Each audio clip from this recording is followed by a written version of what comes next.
people are hurting in Pakistan.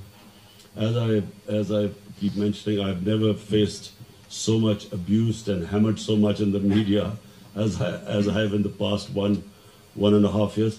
Being in public eye for 40 years, used to criticism, because when you lost, you knew what you were in for. When you won, But this 1.5 years has been exceptional.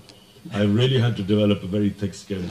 In fact, thank God, mercifully, I know that all the dynamics of bad times. So the first thing you do is do not read the newspapers.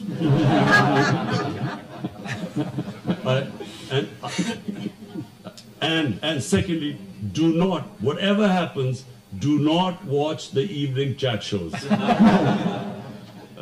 I try to make my team, my cabinet, I make them try and understand these dynamics of bad times. Problem is, they watch the chat shows and they come. I watch them in cabinet meetings, all shell-shocked, sitting there. So anyway, don't worry, I'll get them on the same page soon.